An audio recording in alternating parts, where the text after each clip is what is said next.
Okay, at this time, I'll call the October 10th, 2019 meeting to order for Dixon County Commission. Would you please stand and join in the flag salute? I pledge allegiance to the flag of the United States of America and to the republic for which it stands, one nation, under God, indivisible, with liberty and justice for all.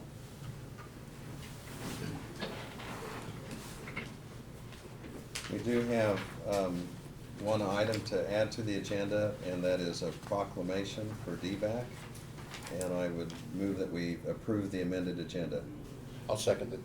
We have the motion and the second for approval of the amended agenda. Any other discussion or question? All in favor say aye. Aye. Opposed, motion carries. The consent agenda includes the minutes of the October 3rd meeting, fund expenditures of $210,856.04. I move this to accept the consent agenda. Second it. We have the motion, the second. Any discussion? All in favor say aye. Aye. Opposed, motion carries. Craig, we'll start you with commission comments. Yeah, I was not able to attend last month's meeting, or last week's meeting. I attended the North Central Regional Planning Commission meeting after the September meeting. I brought the job announcement. Doug McKinney is going to be retiring around the 30th of March. He may stay on if they need him to, if they can't get somebody hired. Grant Township, I went out and looked at Brown's home, the 2 additional units they've got. Duplexes really complement the building. Really did a nice job of matching the stone and stuff, and it's going to be a great addition out there. I also took time to drive Haven Drive, and evidently they went out there and scarified the road and packed it back down, and I wish it was my road. So I did look at. I will be meeting. I've been invited to the extension meeting. I asked to be invited to the extension meeting, I should say. The 16th, they're going to have kind of a community meeting from what people are looking for the new agent. I told them I'd like to be invited just to hear what the input is. Believe it or not, I probably will give very little input.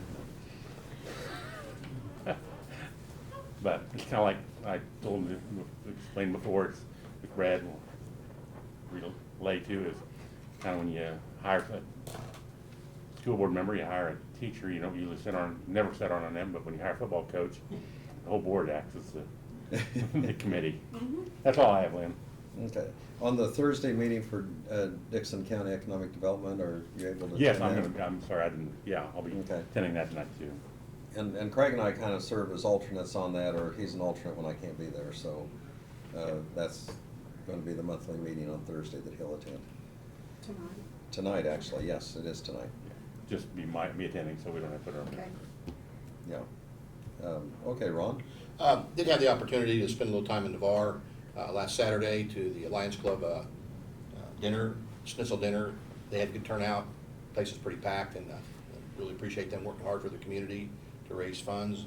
Also spent a little time in Harrington on Tuesday to visit with the senior citizens about the new tax proposal continued for the county, and hope everybody can look into that and see how positive it is for the county and support that. So Okay, and we did have a copy of the ballot, and so anyway, Barb had just mentioned that it's a sample ballot, but the portion that about the half-cent sales tax, which isn't a new sales tax, it's to replace one that's going to expire. That's going to be on the back side, so there's 2 sides on the ballot. I don't have anything to add at this time. We do have a proclamation from DVAC. Did they give you a copy? Oh, right here. Okay. Nobody's gonna be here though. Okay. And so I think I'll go ahead and do that at this time. And this is something they bring to us annually. It's a proclamation declaring October as Domestic Violence Awareness Month in the County of Dickinson in recognition of the important work done by survivors, domestic violence programs, and victim service providers. I urge all citizens to actively participate in the scheduled activities and programs sponsored by DVAC and other community organizations to work toward the elimination of intimate partner violence. Whereas in just one day across the U.S. and its territories, nearly 75,000 victims of domestic violence sought services from domestic violence programs and shelters. That same day, more than 9,000 requests for services, including emergency shelter, housing, transportation, child care, and legal representation, could not be provided because programs lacked the resources to meet victim needs. Whereas the impact of domestic violence is wide-ranging, directly affecting individuals and the society as a whole, here in this community, throughout the United States and the world. And whereas racism, homophobia, transphobia, ageism, and discrimination based on physical ability and nationality or other factors help to perpetuate the domestic violence and make finding safety even more difficult for some victims. Whereas the need for safe housing continues to be rated as the survivor's most urgent need, whereas Dickson County, with others across Kansas and the nation, in supporting victims of domestic violence, as well as local programs, state coalitions, national organizations, other agencies, we are committed to increase public awareness of domestic violence and send a clear message to the abusers that domestic violence is not tolerated in Dickinson County. Whereas domestic violence impacts millions of people each year, it can be prevented. Preventing domestic violence requires the collective voice and power of individuals, families, institutions, and systems. Each one with the hashtag one thing adds a valuable and powerful component to transforming our communities. Now, therefore, the Dickson County Commissioners proclaim October 2019 as Domestic Violence Awareness Month in Dickson County. Be it so proclaimed this 10th day of October 2019. I move to accept the domestic violence proclamation. Second. We have the motion and the second. Is there any other discussion? All in favor say aye. Aye. Opposed? Motion carries. And here's one we can sign for our record. And then also we'll make sure that they receive one.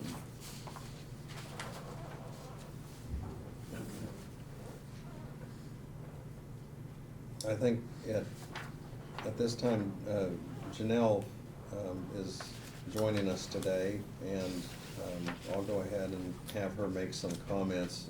Unless there's other public comments, I'll have her make some comments on our sales tax collection, especially as it, especially on the highway sales tax revenue.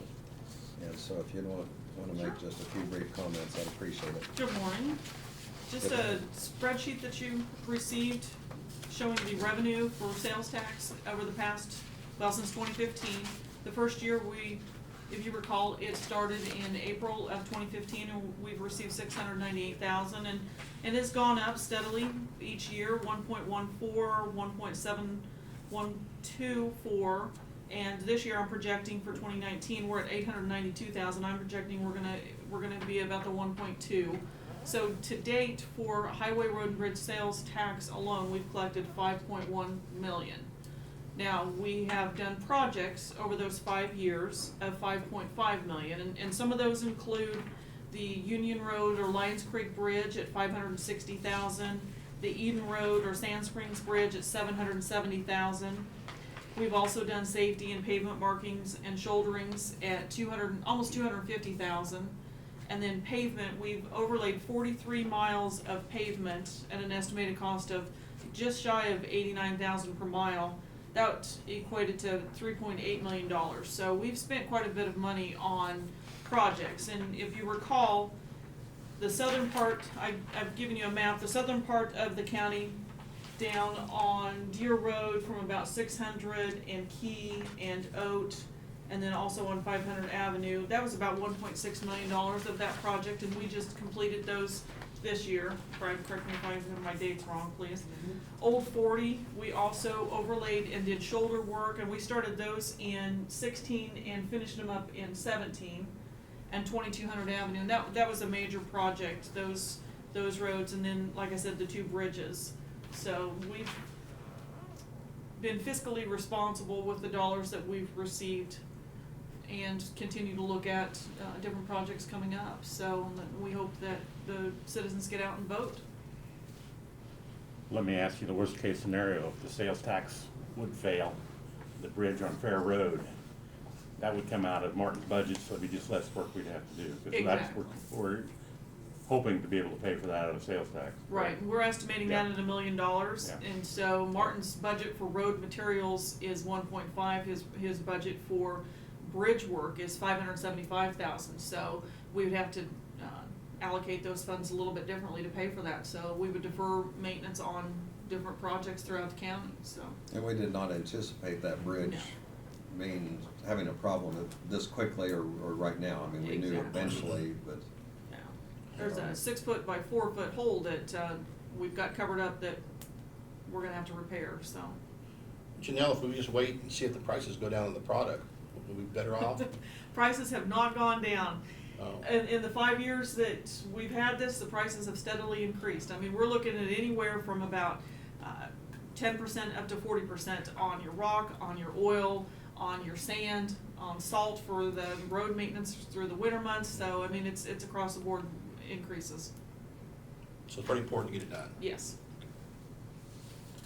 And from the handout you had given us, there's over $5 million of revenue that we've had come in Mhm. since the sales tax has been initiated. And we still have a little bit more to go this year that we'll collect sales tax on. But it, basically does expand the reach of the county on addressing some of the issues. And I like the wording here. It mentions that it's to maintain roads and bridges, the functionality and also the safety. Exactly. And it's like anything, if there's not money in the budget to do it, you have to make some choices, and there's some things that you just get left out or defer. Mhm. And so this is something I think it's important for the whole county from a safety standpoint. We have a lot of school buses out on the roads, we have a lot of kids out on the roads, other citizens, and kind of the farm to market, and just to be able to get around, but it's important. Exactly, and it's not hitting our property tax. This is a sales tax that we have the travelers going through on I-70, on K-15, 77, where they're stopping at our tourist sites, they're stopping at our convenience stores, retail stores, car dealerships, and they're helping offset some of these costs that we have and pay for the roads that they're driving on. So it's a good tax for that. Okay. Well, thank you.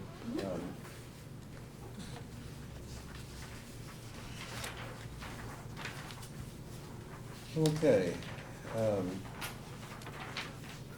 We'll go ahead. Reports from county officers. Brad? Well, in your package, you've got your year-to-date budget reports from Janelle, of course, the sales tax report, and kind of gone over that, but it does stay steady. It's up a little bit this month from last month, fluctuates a little bit, that's normal, but I won't keep that sleeping dog anymore, we've gone through that, so. The budgets, everybody's doing a good job as far as I know on the budgets. Everything's right in line with what we would anticipate this time of year should be, so.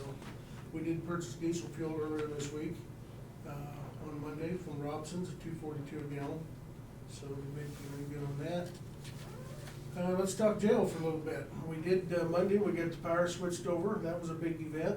Westar had their crews here at 5 o'clock, and we had already told all the employees and staff in the courthouse to shut all computers and all electronics off and unplug them, take the load off, and they did, and so about 5:30 the power went off, and it was off till a little after 9 when they finally fired it back up. Everything came back up to my knowledge with the exception of control panel in the jail. One of the control panels that controls the jail doors, the electronic portion of that, still, to my knowledge, isn't working. They've got a power supply that's bad they're trying to locate. They're using the keys to manually open and close the doors, so, not everything is lost, but we'll continue to work on that, so. Another reason why we're doing this project. But the chiller was disconnected earlier this week. We took it offline, and we haven't had air conditioning where we needed air conditioning this week. Mother Nature's cooperating with us. And so, earlier this morning, I could observe out the window that it was relocated from its site out here on the east side over to the temporary pad, over here north of Barb's office, back in the corner, north of the treasurer's office, so, that's going well, and as you come and go, if you look out in the east, what used to be the parking lot, it's become a dirt field, and they're getting ready to start removing the street, and things are gonna start moving now, so. We had a construction meeting yesterday with all the contractors, Boyd Builders did, and I attended that, as did Chansey, and got everybody, it looks like we're gonna have a good group of contractors. I anticipate they're gonna work extremely well together, so. We have applied for 3 more fish passage grants from U.S. Fish and Wildlife for the 2020 fiscal year. And I gave those locations on there. The ones that Martin selected are 544 Sage Road, 571 Sage Road, and then 2250 800 Avenue. And again, those will add to the, I think about 20 now that we've done, if I'm not mistaken. I think it was 17 before this year. Different bridge sites that we have done that have been attributed to their grant funding, so. We'll just keep doing them until we run out of bridges and then run out of funding, so. We will be, next week, Randy reports to you, and as part of that report, we want to talk to you and look at the fee schedule for the transfer station, for the gate fees. We haven't increased those for 15 years probably. Yeah. Our costs have gone up on those, and so we would like to take a look and present to you our cost what it takes to haul the refuge down to Perry, and what Hams charges us, and what it takes to conduct that versus what we've got for gate fees, and compare that to surrounding counties, and maybe look at some adjustments there, but we'll talk about that next week. Let me ask you, well, not to put any more work on you, Janelle, but I'm willing to do it, make the sacrifice for you. How much revenue do we get from the tax that's on, that's on our property taxes? The $18. The Yeah, $18, yeah. about 131,000 a year. Okay. Yeah. Okay. So, see, that wasn't hard. No. That was, and we That's increased pretty static, I mean. Yeah. it's- Well, I know we increased it 4 or 5 years ago, went from 12 to 18, didn't we? Yeah, it was right about when you come on the commission. Right, Yeah. well, yeah, because we had it printed one way and we, Yeah, Right, yeah. right. so it's been about 8 years ago, Okay. so. Mhm. Is there any, raise that up, or is that, That's certainly an option. I mean, it Right. doesn't raise that much money. I mean, Right. Yeah, no, I mean, the way I look at it personally is people coming across the scales Right. and hauling the material, the more you haul in, the more you should pay, and that's Right. kind of what we're Okay. looking at, adjusting that Right. fee. So, So we'll hear Randy's report. Yeah, right, I know, I was See what he has. just saying, any questions we might wanna have, that he can have the, information we need before he gets here. yep. when we've The talked to amount of him, tonnage we're getting, You should the- have all that information. Yeah, Yes. okay, Is that, we've asked him to prepare that, so. okay, thank you. But that'll be that is another source of revenue for us, and we want it to at least Well, pay for itself. pay for itself. Yeah. We wanna pay for the expenses it takes to operate it, so. And if we don't keep up with those things, we get behind, and pretty soon we're paying more out than what we've got revenue coming in, so. The last thing I had was just a report that this week was the Purple Wave auction. On the items that we had, the sheriff's department had a number of items that were, I don't know whether they were evidence or seized property or found property or what, but they had quite a few small items. The big item that we had on there was the lay-down machine, the asphalt machine that Martin had elected to retire. It actually brought $41,500. We were shocked, pleasantly shocked. And then we had I think a skid steer bucket that we no longer used, and the old roller that the hydraulics have gone out of. The skid steer bucket, I think, brought $800 and some, but the hydraulic roller only brought a couple hundred, so. But at any rate, the total on our side was $43,240. I'd like to have a couple more of those lay-down machines that were sitting out there in the grass, sell those, so. But, that's it, and we've got a number of those people been calling the office, coming to pick things up, so. but it was a good auction, so we're pleased with the outcome of it, so that's all I've got. Brad, would you want to go ahead and mention too, on Monday, Yeah. even though the courthouse is closed, our employees and elected officials will, Yeah, Monday's our annual staff development day, and county employees will all be out at Sterl Hall for the day, going through various training programs from 8 to 5 or so, and we've got some, I think, some very informative programs lined up, ranging from what county services pay for to kind of educate the staff. You know, we all kind of work in our bubble, and so certain offices have no idea what other offices do. And unless you're in administration, like Janelle and I or Diane, and you know, a lot of the departments don't have any contact with any of the others. And so we want to educate them as to what their taxes pay for and what the other departments do. As a county employee, the public expects you know it all, you know, when you're approached, so. And so it'll help educate them. We've also got some training that's gonna be done on our continuity of operations plan, so that if something happened and we had a disaster, we had to evacuate the courthouse or relocate, what do we need to take with us so that we can do things like collect taxes and issue driver's license and conduct elections and do payroll and things like that. If we can't get into our office, how are we gonna go about continuing to operate? That'll also be a preemptive exercise on relocating for the renovation to some degree, so start people thinking. So just a few of those things we'll be doing through Monday. It's not a holiday for the county employees, though. It'll be a working day at Sterl Hall, and we're looking forward to it. okay, thank you. Doug? I'll be preparing the indigent defense contracts again and submitting them to you for the 2020 year. And that'll be in the next 4 or 5 weeks that I'll be presenting those. Okay. That's all I have. Thank you. I didn't mention anything to Barb, but I had a question, as far as on your office is concerned. With the election coming up, you have people that are trained at the election sites and so on. Are there any needs there, or if someone wants to participate in that, is that something that's too late for this election, or can they get a hold of you, training-wise and so on? I keep a list, so if somebody is interested, they could contact my office and I can put their name on the list. Like, you know, we sent out notices and we've already had a few people that said, no, I can't help. So then I go to the list and I, you know, try to look at who has volunteered or who thought they might like to serve or something. But yeah, they can sure contact me if they're interested in it. And there is training involved, so Yes, it's not we do. something they can call the day before and say, I can Right. fill in, there's, They have to attend a mandatory training that I hold that usually on the Friday before the election. And I have a morning session and an afternoon session. okay. And advanced voting starts next Wednesday, the 16th. Oh, okay. Okay, So you can vote advance on the sales tax and support it. and the other elections. And vote both sides of the everything. ballot. And both sides, that's right.